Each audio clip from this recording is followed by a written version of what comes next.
एका सुंदर सकाळी आजी प्रवासाला निघायच्या तयारीनं बाहेर आली. अंगणात तिची शेजारीण निर्मला तांदूळ साफ करत बसली होती. अगं ए निर्मला, काम झालं का ग तुझं? मी लेकीकडे जाईन, तूप रोटी खाईन, जाडजूड होईन, मगच परत येईन. तू निवांत जाऊन ये लेकीकडे. तब्येतीची काळजी घे आणि मजेत राहा. बरं बाई, येते मी. घराची जबाबदारी निर्मलावर सोपवून आजी आता निश्चिंत मनाने प्रवासाला निघाली. आजी गावाबाहेर पडली आणि घनदाट जंगलात शिरली. तिथे आकाशाला भिडणारी मोठी झाडे होती. सगळीकडे हिरवळ आणि शांतता होती.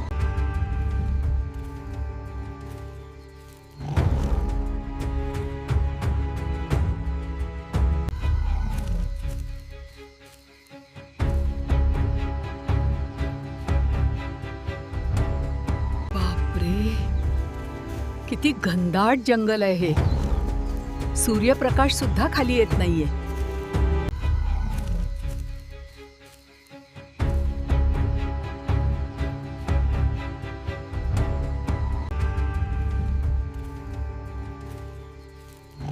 आजी हिरव्यागार वाटेवरून चालत होती. अचानक झुडपांमधून एक लांडगा बाहेर आला. अगं ये म्हातारे, कुठे चाललीस? बर झाल, आज मला जेवण शोधायची गरज नाही पडणार. आज मला आयती शिकार मिळाली. अरे लांडग्या, मला खाऊन तुझे पोट कसे भरणार? मी तर सुकलेली काठी आहे. मी लेकीकडे जाते, तूप रोटी खाते, जाडजूड होते, मग तू मला खा. ठीक आहे, मी तुझी वाट बघीन नक्की. आहे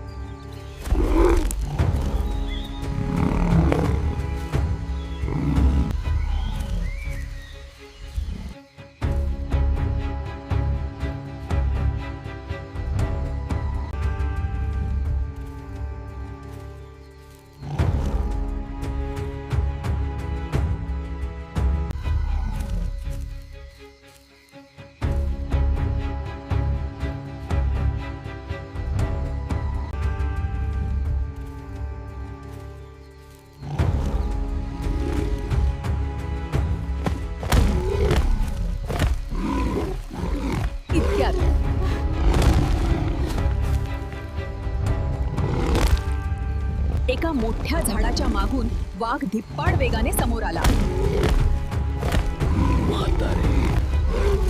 थांब थांब म्हातारे, कुठे चाललीस? मला खूप भूक लागली आहे, मला तुला खाऊ दे. वाघोबा, मी म्हातारी माणूस, मला खाऊन काय मिळणार? फक्त हाडं लागतील दाताला. मी लेकीकडे जाऊन जाडजूड होऊन येते. ठीक आहे म्हातारे, मी वाट बघतो, पण नक्की ये. वाघाने तिला सोडले. आजीने देवाची प्रार्थना केली आणि जंगलातून बाहेर पडण्यासाठी वेगाने पावले उचलली. जंगलातून बाहेर पडून आजी शेवटी आपल्या लेकीच्या गावी पोहोचली. समोर लेकीचे सुंदर घर दिसत होते.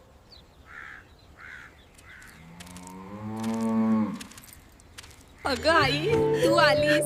किती दिवसांनी भेटलो आपण. तुला बघून किती बरं वाटलं ग. हो ग पोरी, मला पण तुझी खूप आठवण येत होती. आई, किती खाऊ घालणार मला? आई, हे घे अजून तू. पोटभर जेव आणि आराम कर. अगं अगं बस, किती सेवा करतेस माझी. पण पोरी, परत जाताना माझे काय होणार? त्या वाघाने आणि लांडग्याने मला खाण्यासाठी अडवून ठेवलंय. ते माझी वाट बघतायत. लेकीने थोडा विचार केला आणि डोके लावले. ती शेतात गेली आणि एक प्रचंड मोठा भोपळा घेऊन आली. लेकीने तो मोठा भोपळा वरून कापला आणि आतून पोकळ केला. आई, तू याच्या आत बसून जा. तुला कुणीच ओळखणार नाही आणि जंगलातल्या प्राण्यांपासून तुझे रक्षण होईल.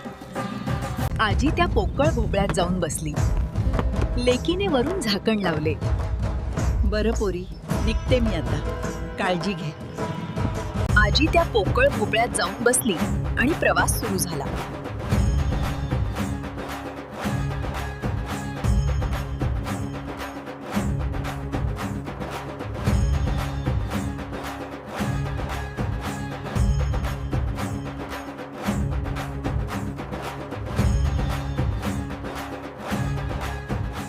भोपळा पुढे जात असताना वाघ आणि लांडग्याने त्याला घेरले. लांडग्याला संशय आला.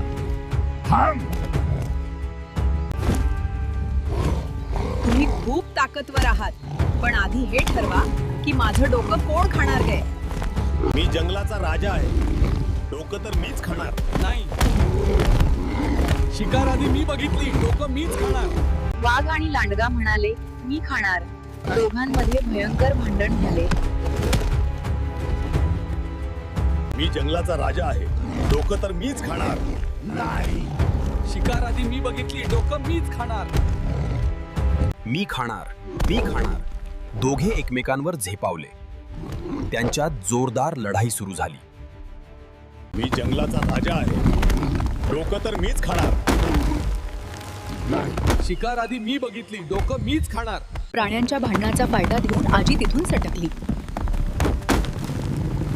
शक्तीपेक्षा युक्ती श्रेष्ठ. संकटाच्या वेळी न घाबरता बुद्धीचा वापर करावा.